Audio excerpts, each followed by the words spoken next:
Bonjour à tous, je vais procéder au changement de condenseur sur la C5, donc voilà la voiture. Pourquoi? Parce que la clim ne fonctionnait pas, j'ai fait une recharge en gaz, en fluide frigo et puis après sur le coup j'ai eu une explosion, une déchirure sur cette durite. Donc déchirure sur la durite que j'ai changée, toute neuve ici. Ensuite donc j'ai refait une charge, mais là avec un gaz, un gaz test, un gaz qui me permet de faire des essais. J'ai chargé, j'ai testé, ça a fonctionné. 48 heures après, il n'y avait plus rien. J'ai rechargé en gaz test, donc un gaz non polluant. Non polluant et surtout qui est bien pratique pour faire tous ces tests. Donc rebelote, re-arrêt de la clim. Voilà, donc j'en déduis que le condenseur est à changer. Donc il se trouve voilà, derrière le ventilo, caché là-dedans. Donc il va falloir démonter le pare-choc. Voilà, virer le pare-choc. Ça sera la seule pièce à enlever, le pare-choc, et ensuite je prends le ventilateur et j'aurai normalement accès au condenseur que j'ai acheté en neuf. Voilà, je n'ai pas pris le risque de prendre de l'occasion. Donc pour avoir accès pour sortir le pare-choc, il faut que j'écarte le pare-boue, donc quelques vis, voilà, j'en ai une ici, j'en ai une là. Donc elles ont des rodolphes là-dessus parce que ça c'est une adaptation que j'ai fait pour que ça ne traverse pas. Je dois avoir une ou deux, voilà, une agrafe ici. Bon, je vous avais déjà fait un petit peu le même topo sur le changement du tendeur et de la courroie d'accessoires et la poulie d'alternateur. Alors j'avais pas été jusqu'au bout de la vidéo puisque j'étais passé sur un garage solidaire, mais le début de la méthode est là. Donc j'enlève ça. De l'autre côté aussi, j'ai mon outil pour défaire les quarts de tour. J'ai plein de vis en dessous là. Il doit y avoir 6 ou 7 vis à enlever, dont une qu'on oublie souvent, celle-là. Voilà. J'en ai 3 de ce côté-là. Il va falloir aussi, ça c'est le plus dur, c'est écarter là c'est pris en sandwich par un renfort de pare-choc. Je l'appelle renfort de pare-choc, c'est peut-être pas le bon nom de la pièce, mais donc voilà, fixé par 3 vis de 10, ça pince, donc il faut dévisser un peu la première, la deuxième, la troisième compliquée parce qu'on n'a pas de place. Il y a la pompe d'assistance, la pompe de DA qui est cachée là, donc c'est pas simple. Il y a 2 prises à retirer de l'autre côté, donc pour les antibrouillards et les radars avant. La prise se trouve de l'autre côté, et une fois qu'on a fait tout ça, dégrafé, le pare-choc se glisse assez rapidement. Il y a un outil à ne pas négliger pour défaire les quarts de tour. C'est cet outil là, c'est juste une barre de fer. Voilà, alors j'essaie de zoomer, c'est pas facile. Une vis, une bout de cheville, c'est tout simple, ça fait juste un crochet. Donc ça, je le mets dans le petit quart de tour et clac, je le tourne. Il y en a deux. Qui sont à peu près à ce niveau-là. Donc je vous ai décrit les étapes.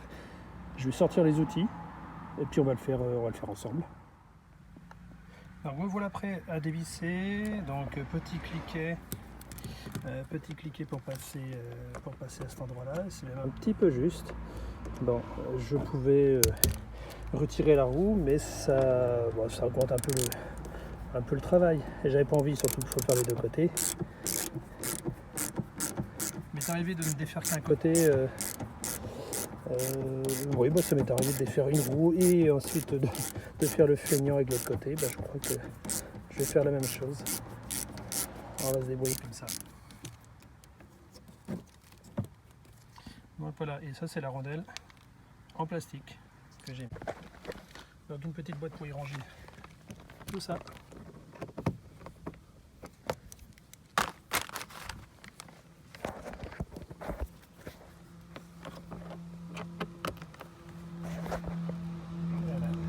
Je vais aller chercher une petite pince pour réussir à passer. Finalement, pas de pince. Tout ça se glisse comme ça. Voilà. Et ça fait le job. Alors il faut le desserrer un petit peu et après je vais le finir à la main. Parce qu'à chaque fois que je dévisse, je recule le cliquet sur la roue. Donc ça devient plus dur.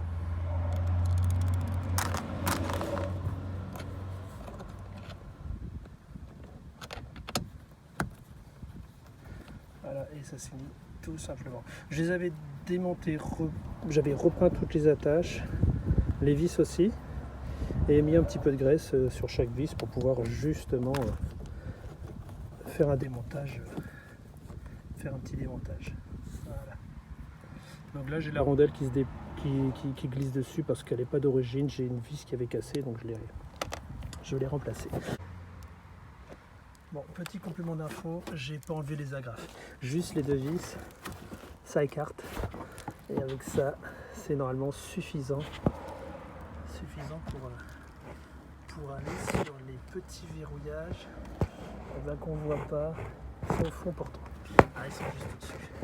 Alors je sais pas si vous allez les voir, voilà, c'est les deux blancs là qui sont au milieu de l'écran, donc ça se déverrouille. Donc voilà, l'outil est accroché.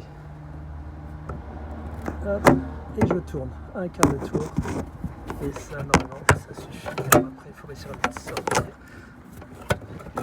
sans faire tomber la tâche.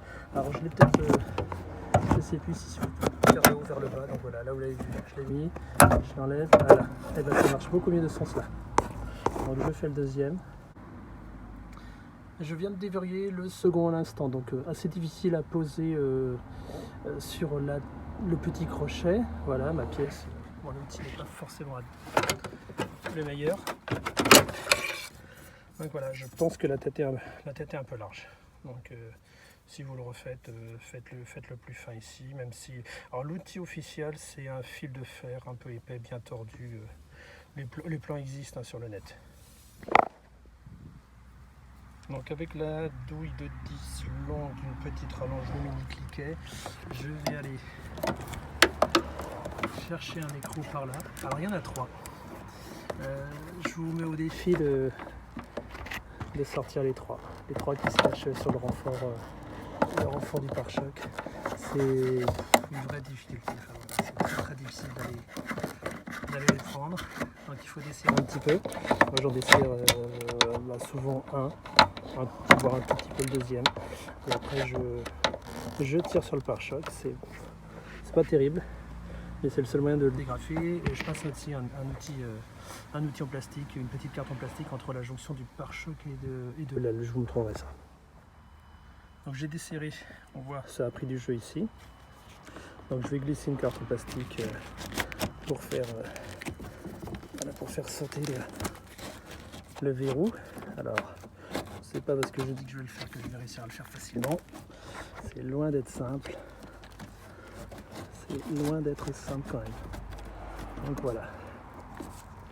Bon, et bien je tire dessus et on se voit après. Donc je viens de le décrocher. Alors vous voyez un petit peu ce que ça donne. Alors non sans mal au point que j'ai cassé un bout. J'ai cassé un bout du renfort. Donc ce qu'il faut passer, c'est une carte plastique dessous. Voilà. Dessous pour déverrouiller. Bon, là j'avais du mou, je savais plus si c'était dessous ou dessus. Donc j'ai tiré. Voilà, j'ai tiré, ça a lâché ici. Bon, je vais recoller. Donc pour recoller, alors soit je le colle sur place en le soudant, soit je le démonte et je le fais à la maison. Je vais voir ça tout à l'heure. Parmi les choses à retirer, donc on a vu dans l'ajout d'aile, ce côté-là, les deux verrous ici dégrafés là. Ensuite, j'ai les caches sur les phares, donc ça c'est surtout les 2008-2009 qui les ont. Les autres n'ont pas ça, donc après il y a cette agrafe là, on va dire cheville à visser, une espèce de vis en plastique.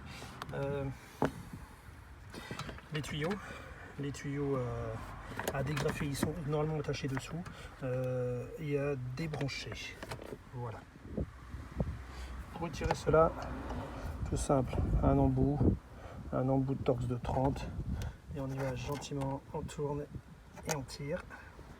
Donc voilà, c'est... Alors parfois ça casse, j'en ai cassé quelques-uns. Ça vaut 65 centimes chez Peugeot. Donc plutôt que de rester sans, je les ai remplacés. Je crois que sur les premières 407, c'était des vraies vis qui étaient mises là. Et en cas, c'est pas facile à trouver puisque les voitures arrivent. Soit elles sont écrabouillées à l'avant, soit elles sont en bon état et le moteur est démonté. Et forcément, quand elles sont sur le parc, pour un peu qu'on a accès au parc, et ben, la face avant a disparu. Et comme elle disparaît, ben, toutes ces petites choses aussi. Je sais même pas s'il les démonte ou s'il les arrache. Enfin, c'est pas trop le souci. Donc je le dis des fois dans les commentaires que bien motivé, le pare-choc tombe en 20 minutes. C'est vrai, je l'ai fait. Alors je l'ai fait. Bien sûr, 20 minutes, ça implique une chose importante, c'est je filme rien quoi. Voilà, je prends les outils, puis j'y vais à fond quoi. Pas le temps de niaiser comme disent certains. Donc là je prends le temps, je vous montre. Parce que ça a aussi un intérêt de partager. Moi, vous savez, avant que je fasse un bricolage ou une intervention quelle qu'elle soit, que ce soit sur de l'électroménager ou voiture ou autre, et ben je consulte, je me renseigne, je lis beaucoup. Toujours important de voir comment c'est fait et comment les autres ont fait. L'intérêt, c'est d'éviter des galères actuelles.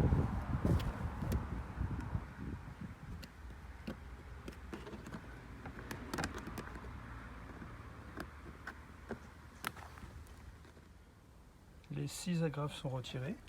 Donc voilà, il n'y a plus rien qui tient ça. Voilà, les 6 agrafes sont retirées. Celui-là tient bien de ce côté-là avec une agrafe métallique. L'autre elle est cassée, voilà, on voit, il n'y a plus rien. Donc voilà, les 6 agrafes sont retirées. Il faut aussi retirer le câble du frein à main. Là vous voyez, c'est une manette que j'ai rajoutée, c'est une manette de 407. Donc voilà la manette d'origine. Pour la C5, pardon, si je filme c'est mieux. La manette d'origine pour la C5. Si le câble casse, si la manette casse, ça leur arrive de temps en temps de casser là. Et ben je passe ma main, c'est dur. Hein. Je passe ma main, je soulève un peu le capot, j'écrase le capot et ma main parce que sinon ça tire trop fort là. Et puis je déverrouille. Voilà, c'est la solution de dépannage. J'en ai jamais eu besoin, mais je préfère. Voilà, je suis passé en casse et je l'ai installé. Le câble se retire facilement, voilà, c'est juste des petits ergots qui vont dans le petit trou ici, alors forcément voilà. Donc il faut juste, voilà, moi je les ai poussés avec l'espèce de tournevis, voilà, les deux ergots on les voit bien. Donc on pousse, on retire. Donc ce qui nous reste ici, de ce côté-là, ceux-là. Alors je vous montrerai la technique.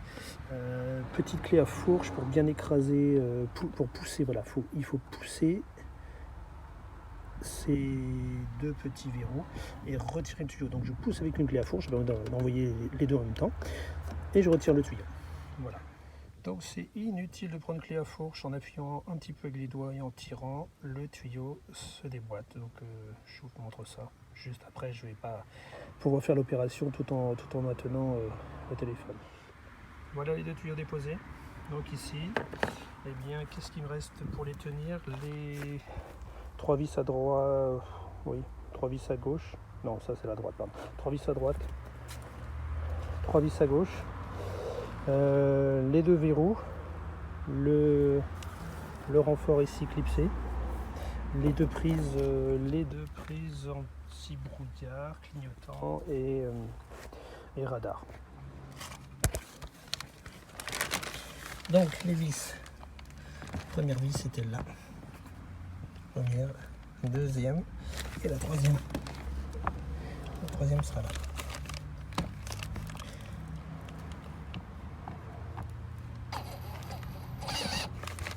C'est tenté que j'arrive à viser. Ça me semble bien. Alors.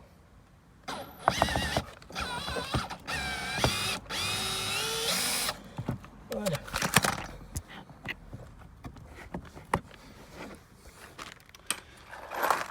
La petite boîte. Pour ne pas oublier pour ne pas oublier celle-là, eh bien, on y va directement. Donc voilà celle du milieu du pare-choc. On va tâcher de ne pas l'oublier. Eh bien, je suis trop court avec ma visseuse, il faut que je mette une petite rallonge. On va faire ça tout de suite. Pour celle-là, j'y vais au cliquet. Parce que la visseuse ne passait pas. J'ai une boulonneuse aussi à choc, mais je ne la sors pas pour ce genre de petites choses. Ça me servira quand j'aurai des choses, voilà, des démontages un peu plus conséquents. Et là voilà.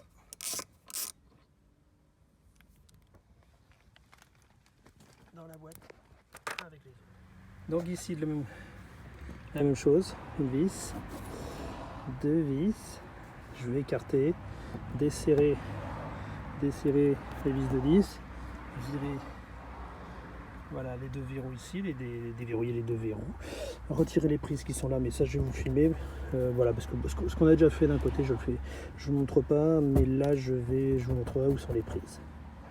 Avec de la lumière c'est mieux. Donc vous avez ici les prises, alors elles sont fixées évidemment, mais il y a aussi des agrafes, donc il va falloir que je les retire par choc. Voilà, et là le fameux renfort, celui qui a cassé sur l'autre côté. Donc, pas simple, ce montage n'est pas du tout évident, je crois qu'il est un peu mieux fichu sur les 407, mais bon, j'ai pas eu l'occasion de démonter, j'avais juste regardé ça en casse. Non, ça y est, j'y suis, j'ai réussi à dégrafer ça, non sans mal. Je vous montrerai comment j'ai fait, toujours avec une carte plastique, il faut la glisser, alors c'est compliqué, il faut la glisser pas à l'intérieur pour réussir à appuyer sur le plastique noir et pas sur ça. Enfin bref, quand on la passe par là, ça marche pas, il faut la passer par là et là, voilà, il faut la glisser dessous. Exactement. Donc loin d'être simple. Donc là j'ai enlevé toutes les vis en dessous, vis au milieu, ce qui tient normalement ici aussi. Voilà, et ben je pense je vais tirer sur l'ensemble et ça devrait venir. Donc voilà, je viens de décoller celui-là et on voit les fameux petits crochets. Alors faire attention, parfois ils ont la fâcheuse tendance à tomber. Et quand on arbitre par choc et qu'ils sont en bas, et bien on redémonte tout et on recommence pour aller les chercher. C'est pas simple du tout. Je pense que quand je vais refaire le remontage, je mettrai les deux, enfin ceux-là en premier.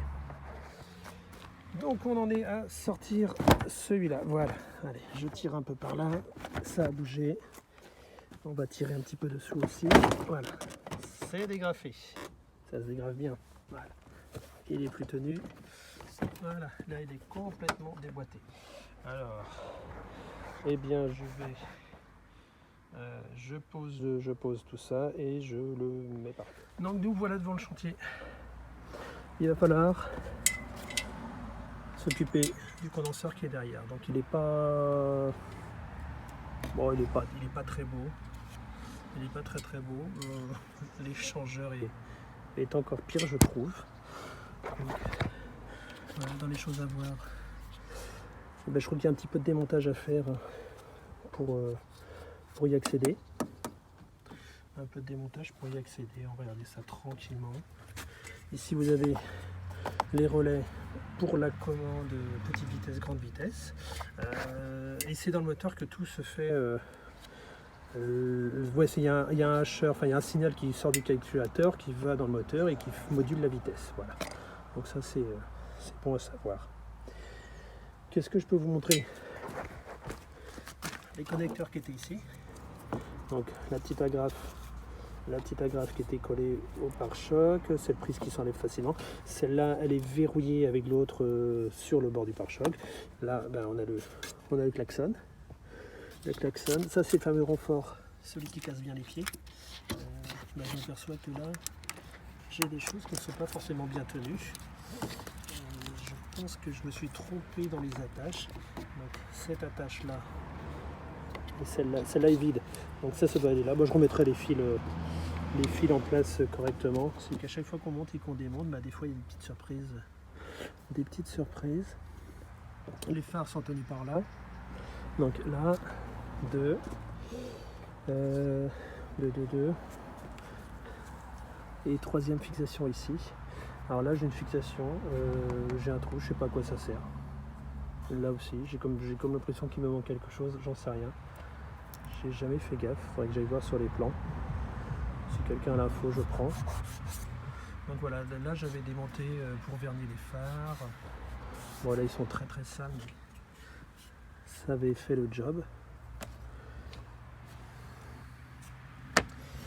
Voilà, ici ça, pour ceux qui veulent savoir, c'est ici qu'on fixe les capteurs de la file. Donc il y en a, on va dire capteur 1 ici, capteur 1, capteur 2, et le capteur 3, le capteur 3 va là, après un découpage. Voilà, ici il y a un découpage à faire.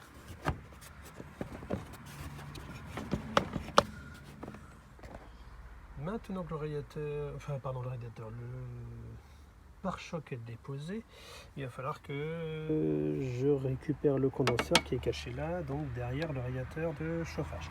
Bon, avant de commencer de faire tout ça, j'enlève la protection sur la valve, je vais vérifier s'il reste de la pression dedans, s'il reste quelque chose. Bon, ben voilà, c'est fini, il y avait juste un mini piste. Il n'y a plus rien, il n'y a plus de pression, le circuit est vide. Donc, et bien l'astuce, parce qu'il y en a une, c'est qu'il va falloir que je dévisse donc cette durite là. Ça c'est l'autre durite. Cette durite là aussi. Voilà. Que j'arrive à décaler le radiateur parce que je n'ai pas envie de le vidanger. J'ai pas envie de le vidanger, voilà. Je vais essayer de le décaler uniquement. Donc est-ce que ça va m'embêter? Non, a priori. Bon, ben voilà, le job, ça va être de sortir, de bouger, voilà, d'écarter suffisamment le radiateur de refroidissement pour arriver au condenseur. Pour faire un petit peu de place, je retire la goulotte d'aspiration. Donc il y a un rivet là qui la tient. Donc voilà, un petit rivet. Voilà, à ne pas perdre. Et puis je retire la goulotte qui est juste en moitié. Voilà. Donc là on voit la partie résonateur. Donc ça sert à atténuer le bruit. Voilà, ça nous fait un peu plus de place. Donc je vous confirme, c'est bien en passant tournevis par là et en poussant, alors droite et gauche, hein, peut-être qu'avec deux tournevis en même temps ça ira mieux, là qu'on arrive à décaler le radiateur de refroidissement. Voilà, là on a un petit peu de plus de place. Ok, maintenant on va aller chercher le radiateur de condenseur et ensuite on ira le glisser, j'irai le glisser, mais surtout je vais faire un bon nettoyage parce que il y en a de la crasse qui se met dedans. Donc pour la durite de clim du bas, voilà, une douille de cliquet, rallonge et douille de 10.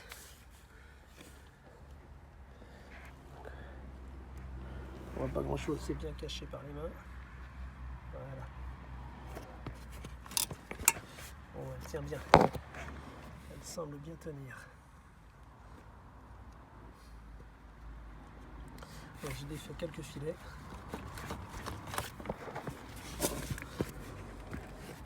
Mais ça n'a pas l'air de vouloir bouger. Alors j'ai acheté une boîte de joints parce qu'il va falloir que je change les joints puisque je remets les mêmes durites. Et même la durite toute neuve, là idem, je vais changer le joint. Enfin, les deux joints. On va pas faire l'économie. On va faire l'économie de quelques joints et de se retrouver encore avec des fuites. Donc voilà, on y va.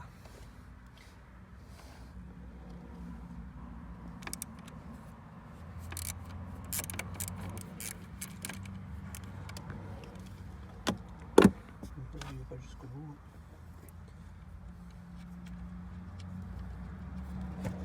Voilà, celle-là bouge bien.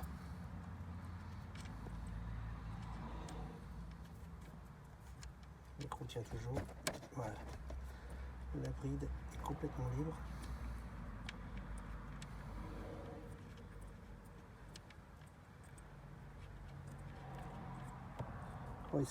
Je vais essayer de ne pas faire tomber l'écrou. Ok, l'écrou est là. La petite bride. Hop. Et voilà, donc je mettrai 2 joints neufs. Bon, le circuit, je peux le laisser à l'air libre, hein, puisqu'il est totalement vide.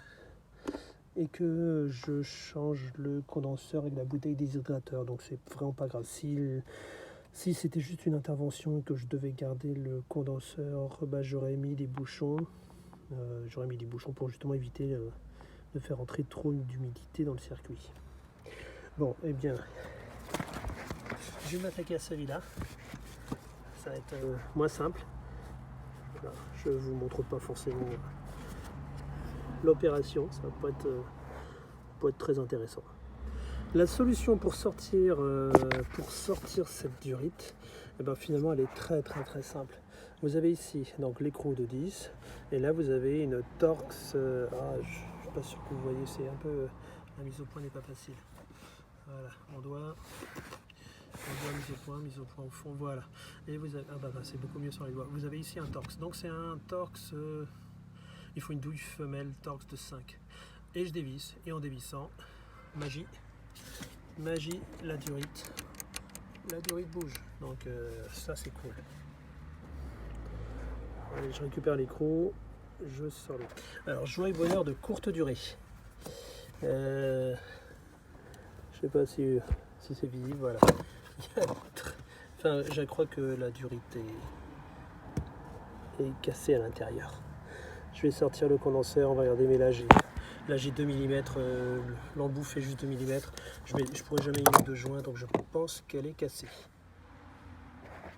Donc j'en suis à mi-parcours. Alors comment ça se passe? Eh bien il ne faut pas oublier de retirer la prise du pression spa.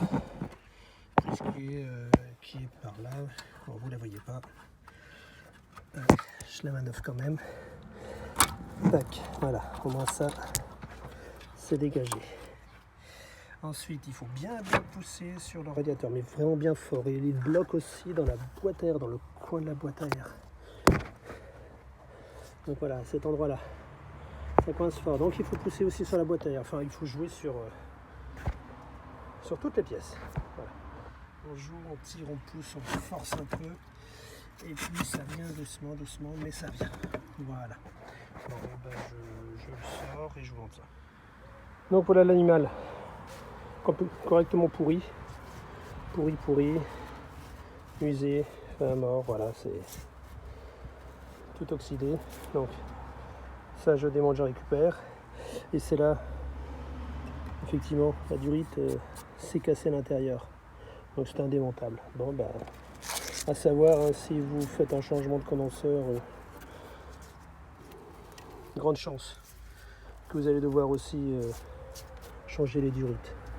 Ce qui fait que j'aurais acheté des durites, enfin j'aurais fait un changement de condenseur plus les durites, un seul achat, et bien je me serais économisé ma boîte de joint. Voilà, bon bah c'est pas si grave. Donc je démonte ça. Je fais du propre en dessous et puis je vais commander la durite qui va là. Concernant la durite que je vais devoir changer, qu'on voit où? Qu'on voit là.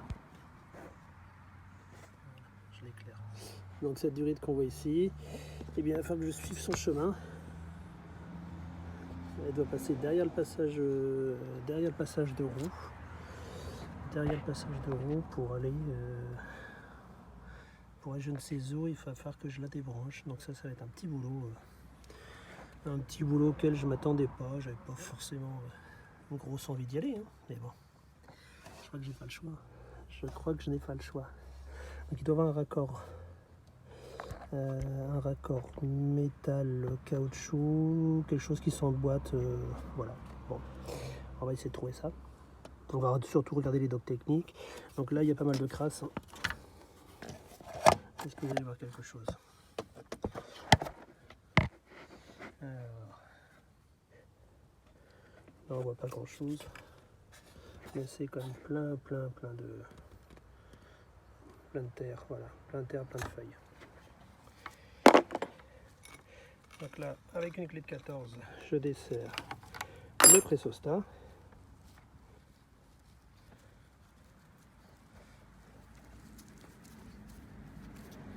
Une petite résistance. Ok. Et bien, il y a aussi un joint. Donc voilà. Un joint et une valve. Je récupère le joint parce que ça me servira de modèle pour poser du nouveau. Donc voilà où j'en suis. Et voilà la valve. Donc on va dire moyennement avancé. C'est surtout que j'ai une belle panne. Donc là dedans c'est la bouteille déshydrateur. Alors je sais pas si je suis équipé pour la démonter. A priori non, j'ai pas de douille qui correspond. En tout cas pas dans cette boîte. Ah, peut-être à côté. C'est à quoi que je dis pas dans cette boîte. Si je regarde ça, c'est trop petit. Ah, effectivement c'est du très très gros. Et dans l'autre boîte, là, un peu mieux. Un tout petit peu mieux. Il n'y a rien de garanti que ça se passe bien. Bon, on va faire les curieux et on regardera ce que c'est. Donc, je viens de retirer la bride et je pense que c'est vissé jusque là. Bon, on va essayer. On verra ce que ça donne. Et ben, ça se dessert, c'était pas très très serré. Alors j'ai vu qu'on peut acheter la bouteille déshydratante pour la remplacer. Bon, j'ai jamais tenté. Allez, on va le finir à la main. Voilà, j'ai jamais tenté de le démonter. Alors, je mets par là parce qu'on sait jamais si ça fuit. Ça c'est juste ma curiosité, de toute façon mort pour mort. Celui-là on n'en fera pas grand chose. Alors deux joints aussi.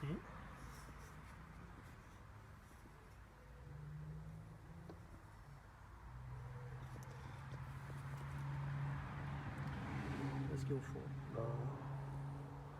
Pas grand chose. Passage sur le côté et au milieu. Donc c'est une bouteille filtrante et déshydratante. Donc le fluide. Alors le fluide passe dans quel sens? J'en sais rien. Sincèrement, j'en sais rien. De toute façon, il arrive dans le bout, il grimpe d'un côté, il redescend de l'autre, et puis c'est tout. Je récupère la dernière tige filetée. Voilà, comme ça. Je ne sais plus si l'autre est équipé ou pas. Je sais qu'il y a une plaque d'obturation, mais je ne sais plus exactement si il y a la petite tige. Donc je récupère. En même temps, ça fait un peu de tri de métal, un peu moins d'acier dans la lue. Bon, c'est pas que j'en fais grand chose, j'ai pas de quoi me faire de l'argent avec tout ça, mais j'ai une pièce à mouler en alu, enfin j'ai une pièce à mouler et en alu, et peut-être que je me servirai de tous les rebuts en alu pour avoir la matière première. Donc là idem, je ne sais pas si ça se dévisse. Aucune idée. Bon, c'est pas très grave. Eh bien la valve se dévisse aussi. Alors il y a à quoi bon tout mettre en pièces? À quoi bon? Ah, rien, ça sert à rien. Voilà, c'est juste pour curiosité. Et bien un joint aussi. Voilà. Donc une petite valve. Elle est chacun de savoir si elle a des embouts qui s'adaptent au fluide. Parce que si ça sert, je la garderai peut-être dans le circuit de tirage au vide ou je ne sais pas. Enfin, voilà, c'est pas très très important. Bon, je crois que là, il n'y a plus rien. Donc voilà le renfort qui est sur l'aile et qui tient le pare-choc en place. Voilà, je l'ai démonté de la voiture, il y a 3 vis de 10 à sortir. Donc, et ce sont ces petits bouts-là qui s'emboîtent et qui maintiennent le pare-choc sur le côté. Donc pour les retirer, effectivement, quand on passe une carte en plastique par là, on ne fait pas grand-chose. Et ce qu'il faut, c'est la passer par là. Donc c'est loin d'être simple. Autant le premier on y arrive à peu près et pas tout le temps parce que je viens de le casser, autant les autres c'est pas simple du tout, mais c'est bien de le voir, c'est bien de le comprendre avant d'y aller parce que vous allez galérer à les ressortir. Donc voilà, donc cette pièce, ça c'est du PP, alors c'est un peu fragile, souvent vous allez trouver ce morceau là qui est cassé. Bon, bah là il est cassé, ressoudé et il est de nouveau en train de péter. Donc quand vous démontez le pare-choc, vous dites tiens c'est quoi ce tout petit bout qui traîne et voilà, il vient de lui. Donc là j'ai ressoudé au fer à souder, je pense que je vais y mettre un petit renfort en alu. Voilà, en tôle d'alu déployée, puis là idem, bah, je vais ressouder ce morceau là tout à l'heure, déjà bien nettoyé. Donc je vais faire la vaisselle à la maison et j'en profiterai pour laver tout ça. Donc ma femme sera contente. Hein. Je participe, je fais mon tour de vaisselle et je lave 2-3 petites bricoles en même temps. Voilà.